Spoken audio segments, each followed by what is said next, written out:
Wilson Audio 的销售总监，在工厂里面工作已经差不多32年了。I've been privileged to be working here in this incredible organization for the last 25 years. I love being here and I love Wilson Audio. I still get excited walking back and seeing all the new speakers. And I recognize many of you, and there's two things that bring me happiness. One is to be here at Wilson and to represent such a great brand, but also to bring all of you from across the world to come and to be able to share what we love. So grateful that you're all here. Much like Trent, I started back in manufacturing and have been doing marketing for the past 7 or 8. Hello, my name is Patrick Butler. I'm the newest member to Wilson Audio's sales team. Strive to respect our customers by being honest with them. We provide high-quality products whose price is a reflection of the quality of its content. Our product's performance is accurately set forth in our specifications. We honor our warranties and we provide industry-leading customer service.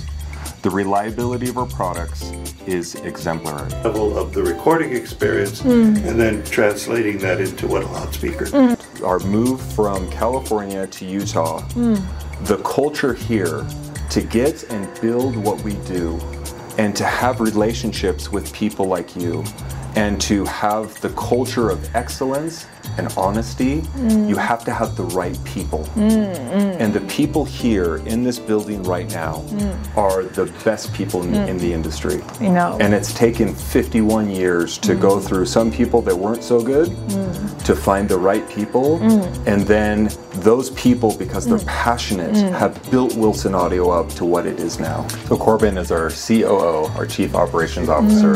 While Dave was still alive, and I've had the great pleasure to work with Daryl, and he's been a great friend to me. And that's really the way that the employees are here. There are half the employees that are related to one another. So every loudspeaker company needs to decide what material they want to use. So we usually ask, what do most companies use for materials? Many companies use things like birch plywood for the enclosure. Many companies use MDF. Very, very common. The reason they use it is pretty obvious. It's very available, so you can buy it lots of places. Cost is cheap, and it's very easy to manufacture, to saw, cut. Wilson Audio, at the very, very beginning, when the initial products were being developed, like the Watt and the Wham, we used some of these for prototypes. That process, we do a few things. The first thing we want is we want it to be, our material to be monotonic, which means it resonates at one frequency. However, we also want it to take the energy and damp it, meaning get rid of the energy. So that's called internal damping. And then back to this idea of monotonic, we want to know what frequency the material resonates. The reasons we want this is for the engineering team, it's so we can design the loudspeaker enclosure better knowing those parameters. So our goal is to have a speaker cabinet that doesn't impart its own sonic signature. So it doesn't have its own resonance character that affects the sound. It's the opposite of a musical instrument like a violin or guitar. A violin, you want those resonances. It's what gives it its sound. So we have ways in the engineering department to measure for some of these things. But as hi-fi people, we know what the real true test is, don't we? This is the test. Yes? So we use sophisticated things like lasers, but it is true that a box that if you hit rings was not designed well. Here's the setup. We have a fixture that holds this material. The laser beam points at the center. On this side, we have a hammer that's connected, and we hit. The laser measures, this is the graph. So it measures how much and how fast the energy goes away. This is a special hammer. Yes. And It's connected. There's a cord that goes to the computer. Yes, and the software. Yeah, and there's a cable that goes into the computer from the laser. Pine, listen. Oh, okay. Noisy. Not monotonic. Not one frequency, many frequencies. oh, Different. either. So you can see why many people kind of stop here, because it's pretty good. Almost monotonic. These are harmonics. So at Wilson Audio, we asked, is there anything better? So this is our X material. Okay. Now you'll notice it's not monotonic. We have two main frequencies. So why do we use it? This is a composite. So it is two materials together. So therefore, each of the materials has its own resonant character. Each material is monotonic. Yeah. So when you put them together, that's why we see two peaks. It's concrete and rebar. So the concrete is the main material. The rebar is what strengthens it. So X material is similar. It has a main material and then another one that strengthens it. And that's why there's two main components. So we have two frequencies. A little different. Closer to monotonic. Okay. But we don't design speakers like this in free space, which is this test, is free space. Yeah, our fixture only holds it in 4 points. You can kind of see point, point, point. So that's to show what the material is doing. We use it in a bound configuration. It has joints, sides, top, bottom. So the next test is we hold the material to see what happens. Yeah. So the next set, so this is what happens when you bind it. This is where X material gets better. Still have the two, because of two materials in X, okay, but how fast it decays. So very, very good damping. Very, very quiet. The thing with, we use S usually in mid-range frequencies, because it has a little more information than we want in the tweeter, in the high frequency. So we use materials in certain locations because of the frequency range. Just to remind. That's tight out. Okay. Very, very damped. Okay.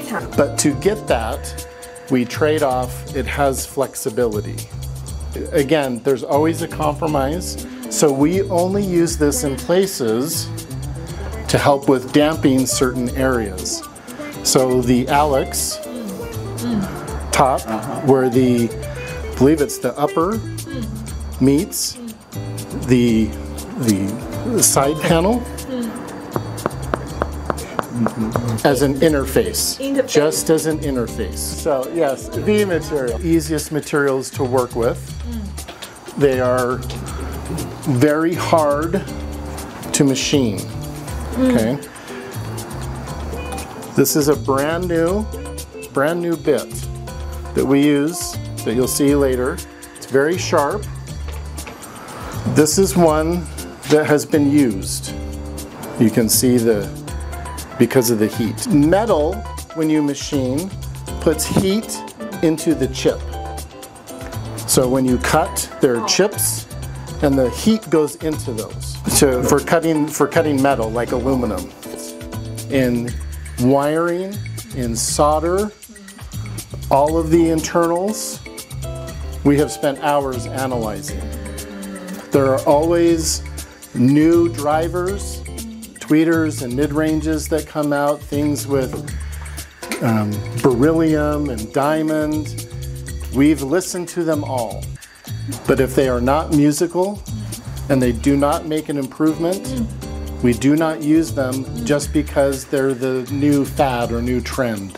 You won't remember all of this, but just remember that at Wilson we take the design of the cabinet and the loudspeaker very, very seriously. Everything we put into it, we try to execute at the very best and at the highest level.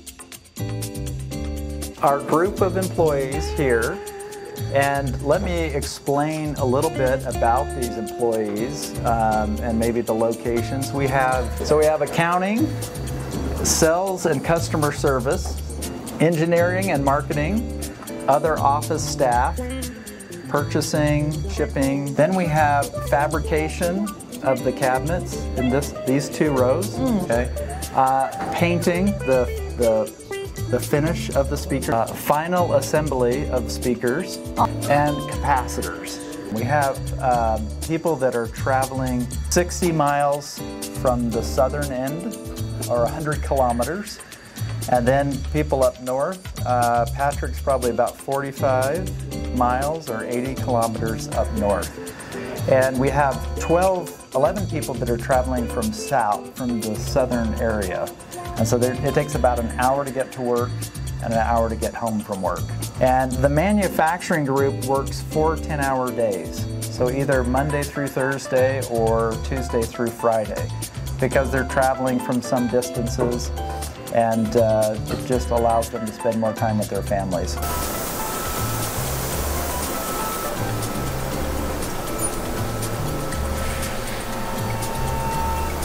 You see the tools? These are the tools they use on the machine.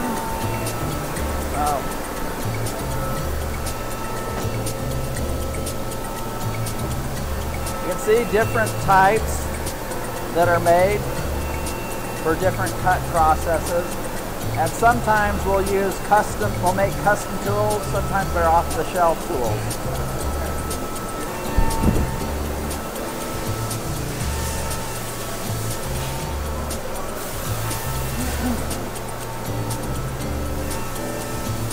This area is where, after the speakers are machined, they'll do the prep work inside, and they'll build them here in this area, and they go in the heat room over here.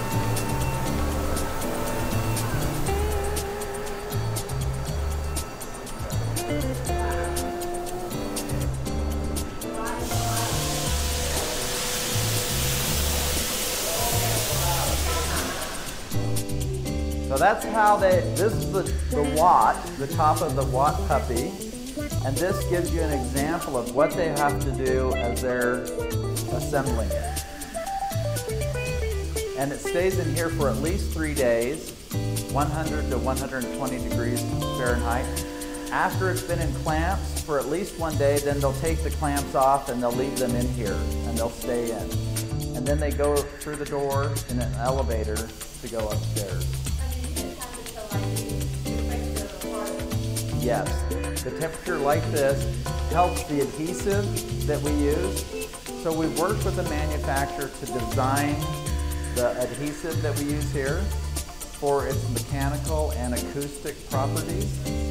And then it stays in here 3 days to help it be consistently dry inside and outside. The glue, yes. And so you can see, the glue is here. It's dry enough to touch, but we keep it like this. It's dry enough to touch, yes.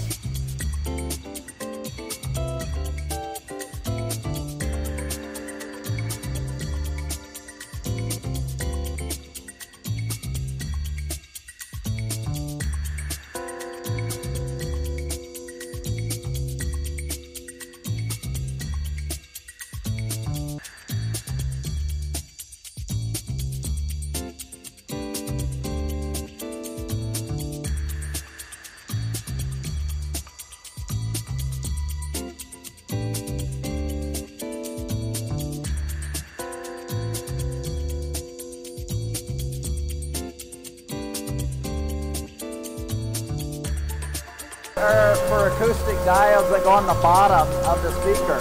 So they're connected together. They cut these apart individually, and these go on the feet of the speaker. You know, this would be like the grill of a speaker. They have to cut this out so it doesn't move on the machine.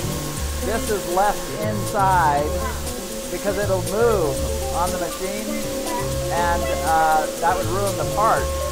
So they finish it here so it looks more like this for a grill. So going from this to this. After glue, after hand work done. 这个是经过了不同阶段的打磨的，因为我刚刚说到打磨就不是一下下，它有好几个不同的阶段的。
它整套的一个那个技术，所有的都买下来。So these were some of the original machines, and there were 12.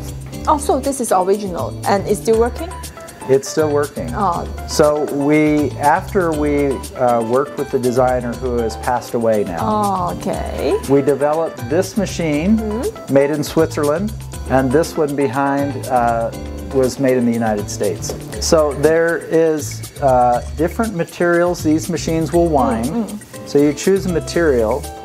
This is copper, foil film. There are different kinds of materials. They all sound different. Oh. So this is a copper cap. This is metallized film. So what's the name of this? This? Yeah. Copper capacitor. And this is a metallized film. But you can use Teflon, you can use polypropylene, any material to wrap. And they will sound different. The shape, so you see the shape? Those will sound different. This is round, this is oval. That will sound different. And if you attach the lead in the center or wherever you attach the lead, that's going to sound different. And we make unique, it's the inside that is important. The way we make the inside is important. So step one on this process is winding machine. And then these all are done by hand. All the rest is done by hand. This is the one component we do for ourselves, and sell to others. Oh. So they wind up, you can come and look, and then they spray the end in here so that they can attach these leads.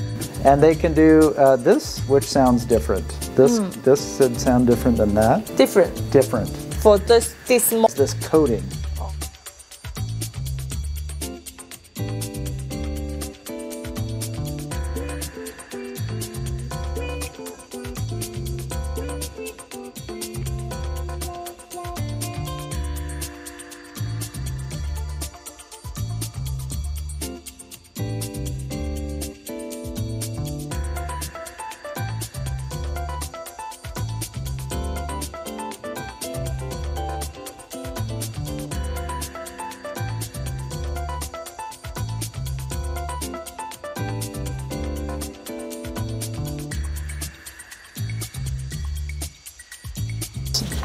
Puppy goes with this watt. This is one system. It has a package of paperwork, 20 pages of tests. Test and inspection with the serial number and enclosure numbers and who did the tests.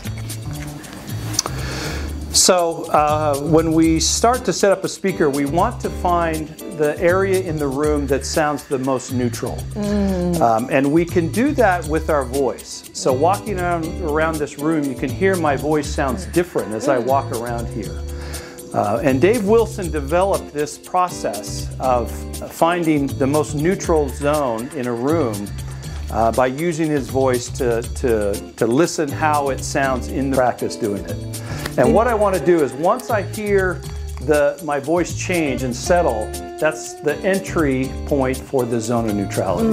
And I'll put a piece of tape down where that is. So interacting back in here, I move into the zone of neutrality here. As I continue to talk into the room, there'll be an area where it starts to echo. I hear more reflections. That's when I'm leaving the zone of neutrality. And I'll put a piece of tape down somewhere in that area.